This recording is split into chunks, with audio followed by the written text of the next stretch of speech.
Yo, what's up everyone? This is Etho and welcome back to our single player Let's Play world.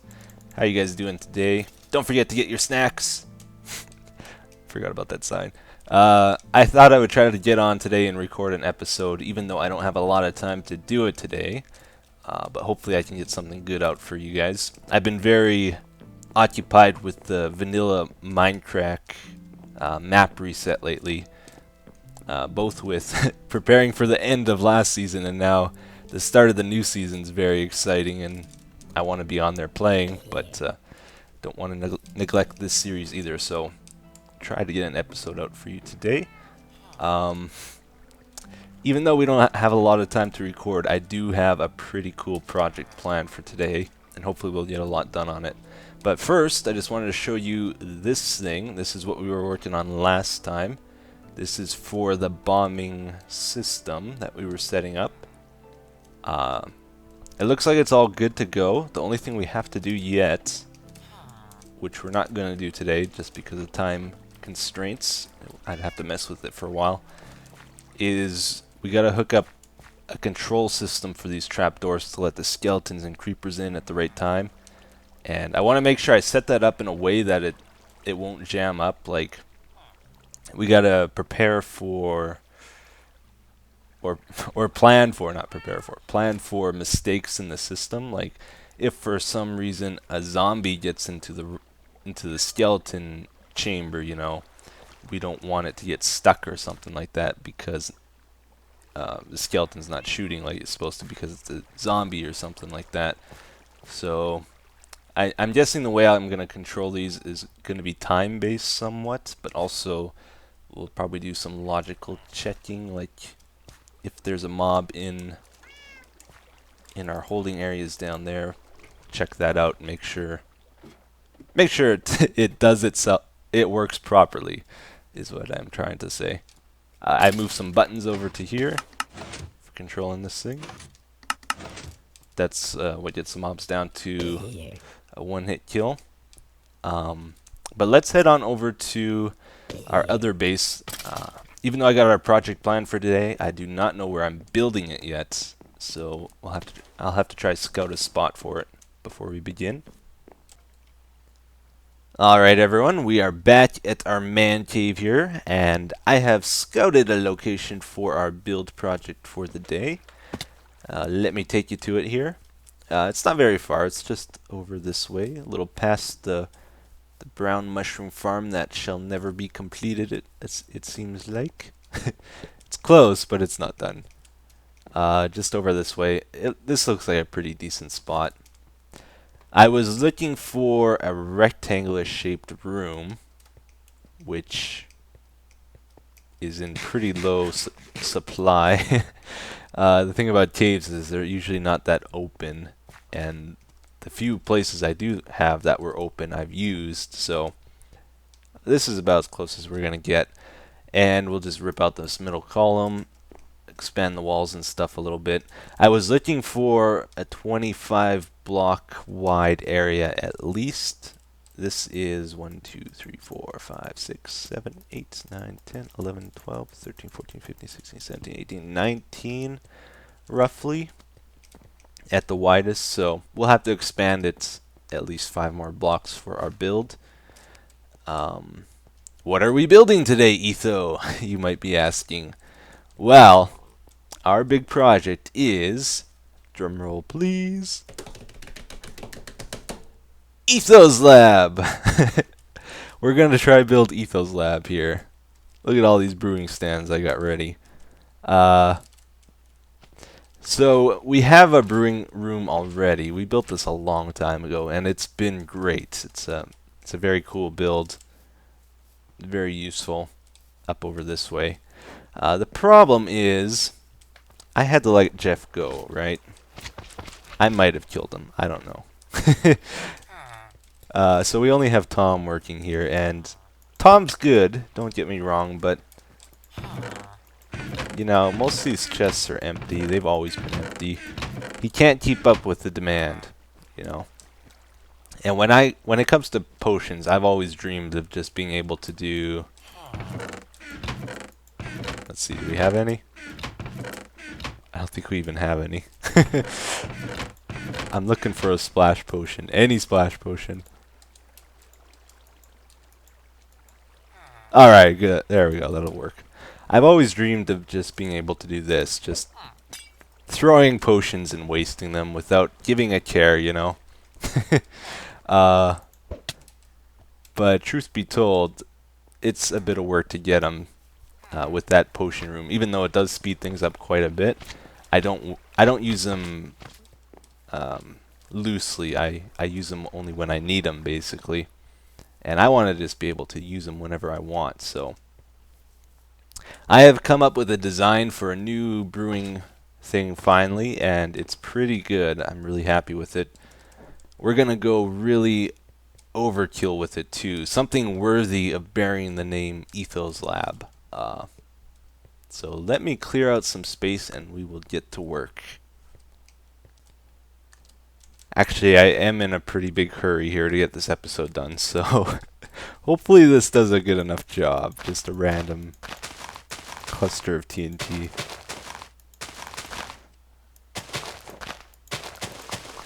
If that takes out the middle pillar very cleanly, I will be very happy. We also need to remove this wall a little bit. Let's see what this does. Woohoo! Please do a good job. That looked pretty good. Oh, I love TNT. Yeah, look at that. That's wonderful. Let's lower this a little bit. Get a little more TNT going. Expand the wall a little more. I wonder if... I don't know if this is long enough, this room, either. Get another one over there. Oops. I should probably move. Yeah. Yeah.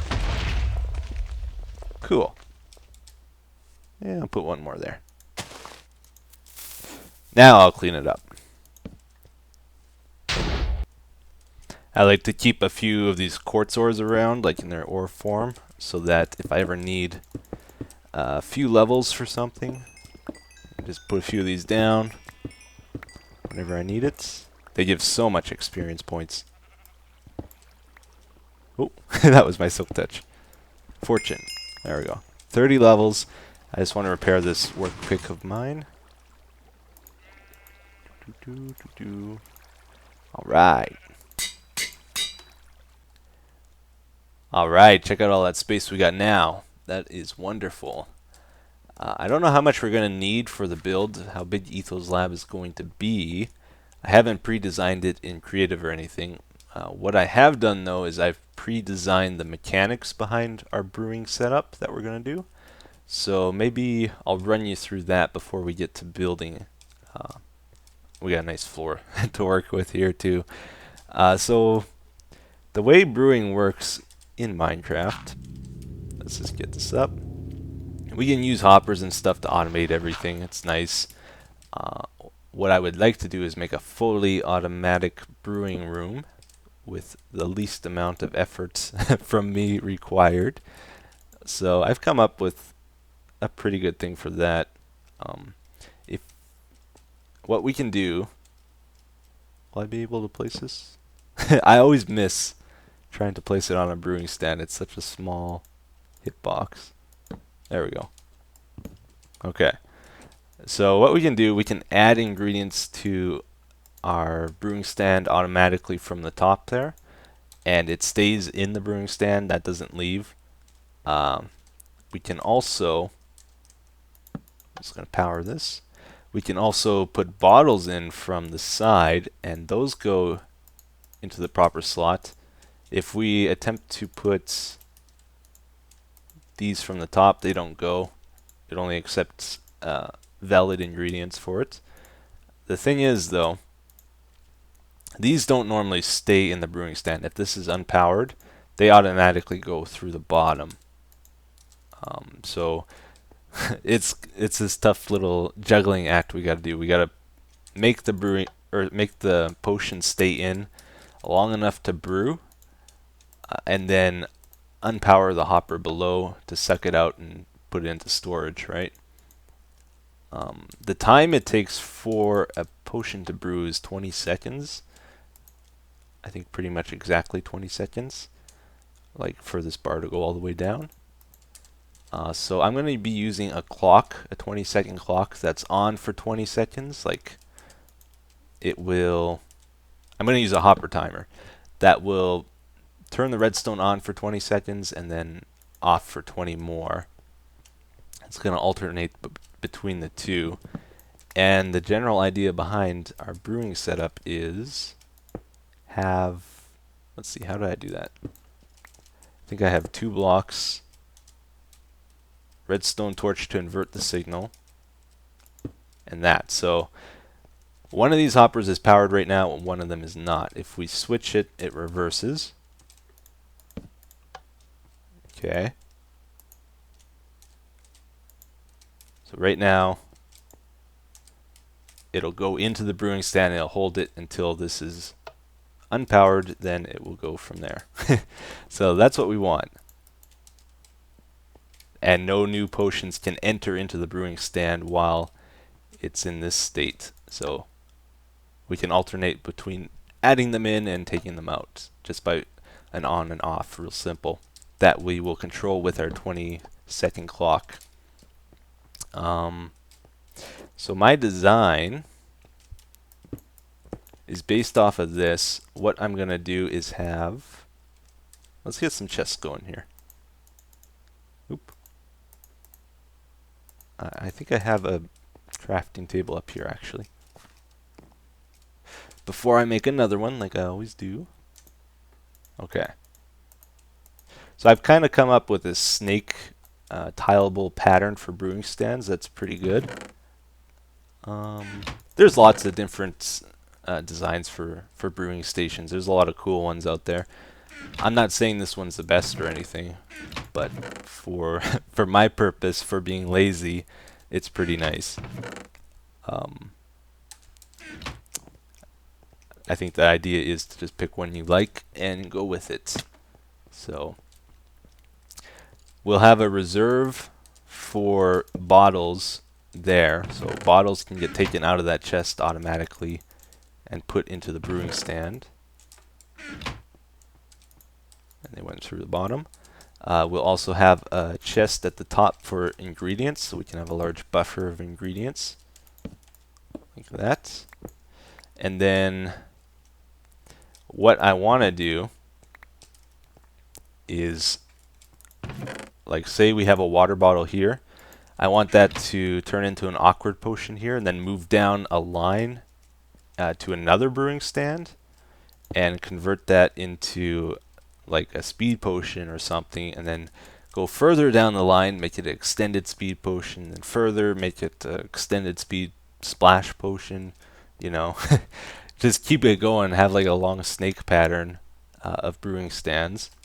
So I found a way of doing it. What we can do is have the hopper facing to the right.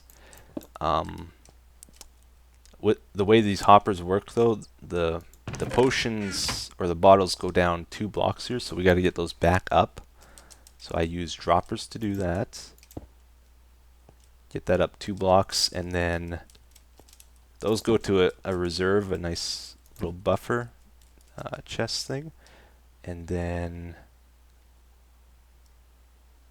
let's see, I think I've messed this up. What did I do wrong? This isn't looking right. Oh no, maybe it's right. Maybe it's right. Yeah, this is what I do. Okay. So then hopper goes to the side, and we have our next brewing station here. And again, we have a hopper on top, which I'll never be able to place. There we go. And we have a chest on top of that for the next set of ingredients. And you know, it keeps going down the line. Another one here. So it's a pretty simple repeating pattern. Let's get our hopper there. Now the thing is though, we got to power these droppers to move the items. Like that piece of cobble will automatically get put to that one. We need to power it to get it up to this chest. Did it go through both? Where'd it go? I think it went up to the chest through the hopper. It's probably stuck in there. Yeah, okay. So you got to send power to that, and then we also have to control the inversion of these two hoppers to control the flow of the bottles, right? So I'll show you how I plan on doing the redstone for all this. It's actually pretty simple as well. We need to set up two different lines of redstone, one of them to control the hoppers and one of them to control the droppers. We don't want them interfering with each other because for our clock that's running, the 20-second clock, that needs to send one pulse to these, and in that time it needs to send, I think, 3 to the dropper, because for every batch of potions we're brewing, we're creating 3. So if we only sent 1, it would only send 1 potion through, and then 2 would get stuck in the dropper and it would pile up and back up the whole system. We need 3 pulses for the droppers. Okay, so I want to put our inverter for the hoppers 1 block away from them, then have the hoppers powered using these repeaters, like so. And again, you can see them inverting. One's on, one's off always. Then the droppers, I'm going to have another repeater 1 block up like that. With our hoppers though, this torch adds a 1 tick delay to this one, so to balance them out I'm going to set that at 2, and then we are going to have a separate line of wire at the top here, so this redstone when powered will go to the droppers, and only the droppers, not the hoppers. They just had to pick a name that was so similar to each other, you know. It's kind of cool, but at the same time I think it could get confusing really easy. See, there's a redstone torch underneath here though, so we got to make sure it doesn't power this line at the top, so we put a repeater over that, and I think that's the only one we need to worry about, right? That's okay. So when this switches, it doesn't power the top line, which is good. Okay, this should give you a better idea of the repeating pattern for the redstone. We have the 1 line down here for controlling the hoppers. You gotta send power to each of these blocks. You can even power them from underneath. It doesn't have to be from the side like we have here. And then we have the other line at the top here for controlling the droppers. Right? And I can take you through on a quick run of this too, how it's going to work. So we got 9 water bottles in our starter chest here. They can't go through at the moment because this hopper is being powered. So our clock's going to switch this. It's going to turn the power on for 20 seconds. That gives it time to let the bottles into the brewing stand. And they're being held there because now this is being powered, right? So after 20 seconds, the potions brew. This turns off for 20 more seconds. And that will send them into the dropper. Those are ready to be put into there. So then we got to send, I think, 3 or 4 pulses into those droppers. I think it's 4 actually. So we do that with this. Per cycle, we do this. We sent 2, so that now has 1 in this chest, 1 in the top, 1 in the bottom. 3 will bring the bottom one up to there. Top one went into this chest, so we need 4 pulses. And finally, we have 3 there. So these are ready to go into the next brewing stand once it switches again. So if we switch it for another 20 seconds, now you can see both brewing stands have bottles in. These would be awkward potions at this point, so if we had sugar in there, it would become speed potions, and this would be brewing the next set of awkward potions to go down the line. So it's pretty cool.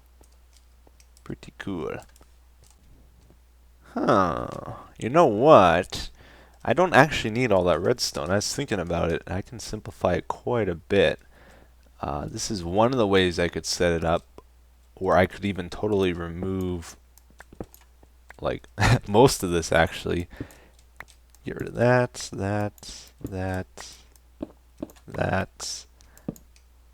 all that. Make it one wide only.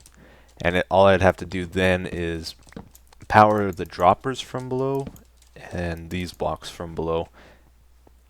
Like I can do this. Like if we put blocks in there, they'll make it all the way up to the chest if I just have a redstone torch below it. So it'd be something like this. Got it up one to the next dropper there. Do it again, it goes up into the chest.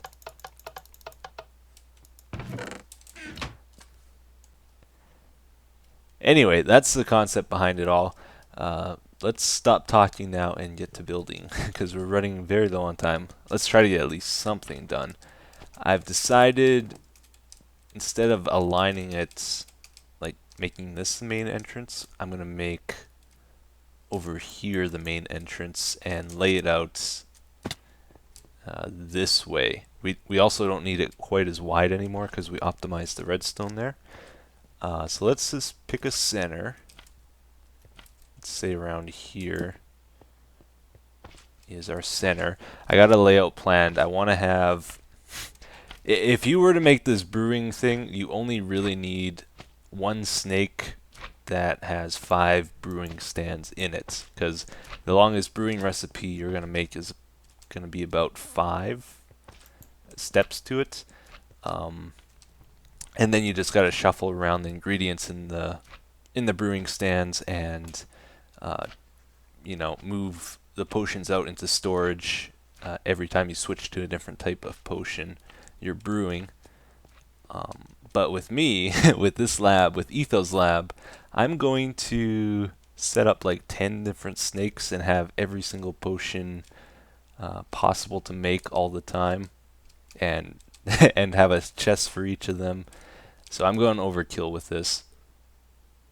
If that's the center, I want a 5 wide walkway here in the middle, and we'll have one block here for a skin, and then the redstone will go here. Okay. Let's just pick an arbitrary starting location. How about there? Does that work? Yeah. Oh wait, no. We need the hoppers and stuff. Okay, so let's see. Starting it is the hard part. Once you got the pattern going, it's easy. So in the middle, we're gonna have 4 sets of 4-stage snakes. It's gonna look pretty good though, I think. Alright, get our pattern going. So we'll have one pattern here, and then another one going here. Alright. And then we'll have one block for redstone, and then another set going here. And we'll have a skin on this side and a skin on this side. So you won't be able to see any of the guts to it really. Just an outside appearance.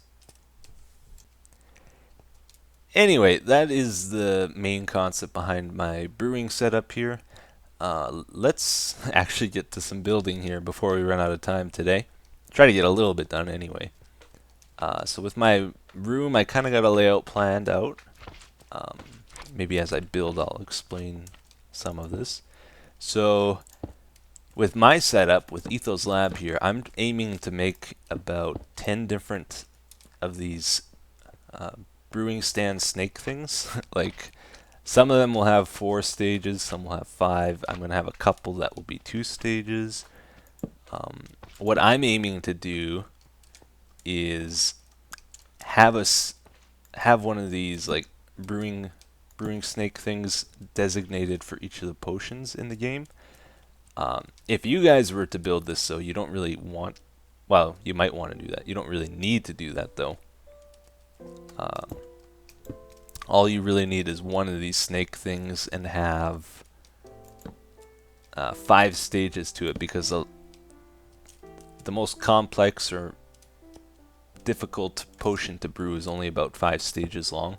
Like a splash extended invisibility potion will take 5 stages to make. So all you would have to do then is just shuffle the ingredients around in your brewing stand and empty out the chests if you want to switch to a different type of potion. But what I'm doing is just making it so I don't ever have to empty the chests or change the brewing ingredients. I'm taking the super duper lazy way to doing this. But the downside is I have to make this big elaborate room for it all, which I enjoy doing, so I don't mind doing it this way. But I'm going to get a bit done here and we will continue. Man, I tell you, the 2 things I go through the quickest in this game are iron and redstone. I just cannot get enough of it. I wonder why. It's because I do stupid stuff like this all the time. Okay, so I was messing around with the wiring below. We could do something like this. This will work. I might be able to get rid of some of these repeaters and make it a little cheaper. But we can control all of this from below, which means we can keep it super thin like this if we want. And my plan with this room is we're going to have about 10 of these snake things, so we got 4 of them made here. This one is probably going to be for regeneration potions, this one for instant health, this one for strength, this one for fire resist, and then we need to set up about 6 more of these throughout this room. So maybe like against a wall here, or there, or, you know, we got plenty of options still. I'm going to try not to make it a perfectly square or rectangle room if I can help it. Maybe add some decoration and stuff to it. But for right now, let's focus on the center of the room. I want to have a 5-block wide path here, so that's why I positioned it like this. And at least I want all my paths in this room at least 5 blocks wide.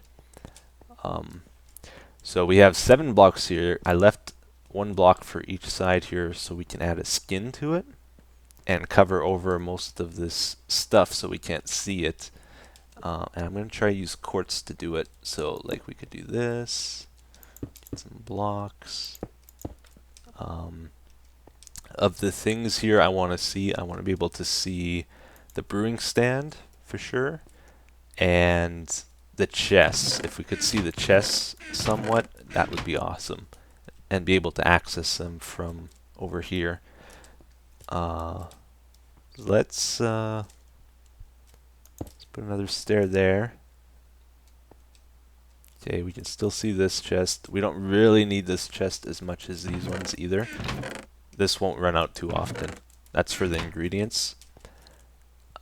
Let's do this. Okay.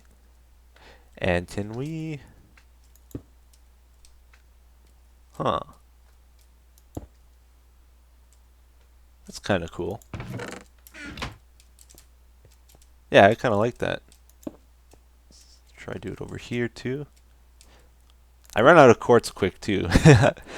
Guess why that is. Okay. Okay. What do you guys think of that? That's pretty cool, I think. All right. So maybe we'll do something like that.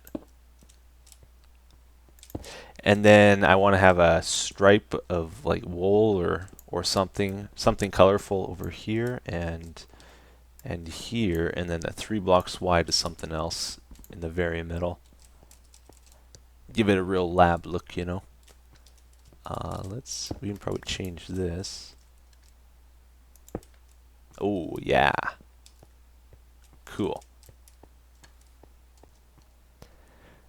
So here's an idea of what it's going to look like when it is done. It's pretty presentable, I would say. We can even put a block behind the brewing stand. I tried quartz. Maybe we'll put glowstone or something. The quartz stands out a bit much. Uh, a lot of this stuff though, like we can't put a block there or there or anything. That has to be there for the mechanics. Yeah, I think it looks good. So then the other side starts right there, so hardly anything in between the two, which is awesome. I'm going to control all this with one clock, I think. And I'm gonna have an on-off switch for it too, so I don't want this all running all the time. That would be crazy. Just whenever we're low on potions, I'll start it up and shut it off when it's done. But that's probably gonna be it with that for today. We'll work on it some more next time and most likely get it up and running.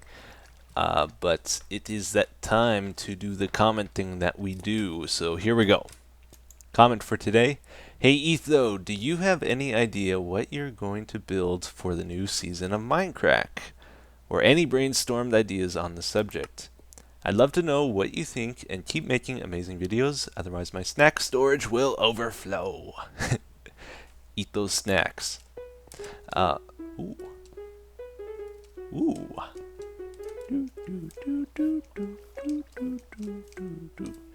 Alright, thanks for interrupting. Well, I've been messing around in creative with different build styles. I've been trying to come up with something I like, and then, you know, once I find a style I like, I'll use that in the new Minecraft server. That hasn't been going so well lately, or so far. I haven't found a style I really like. I went online and did some search for fantasy, like architectural builds, and I found one I really liked, like a picture that someone made, computer generated, and it looked incredible. I started to try and make the style in Minecraft, and it looked really plain and really nothing like the picture, because we don't have the colors we need in Minecraft, and we don't have the level of detail to make that one work. So I kind of gave up on that. Then I started messing around with all types of different stuff. I've tried underwater builds, themes, space station build themes, you name it, I've tried it so far and haven't really found a look I like yet. For my first base, I'm just probably going to wing it, and hopefully it looks good. And then if I do a main build, I'll put a little more thought into it and make sure I have something I like. I've also I've been looking online at like epic build videos in Minecraft. Try to get some inspiration from those. People have made some really amazing things. Something I'm noticing though, like I'll take something they've built in their video that looks amazing, build it in the vanilla texture pack, and it looks absolutely trash. Like it does not. It's. I think a lot of these builds are texture pack based. I don't know. I can't get like what they built to look good without the texture pack. So still having trouble finding a style without, you know, cheating. Kind of. It's not cheating, but you know, I'm not the only guy on the server, so if I use a texture pack, it's not going to look the same for everyone else. So I want to try make it look good the normal way. I don't know. We'll figure something out. Anyway, that's all for today. I hope you enjoyed it. Take care, guys. Have a good one. Bye-bye.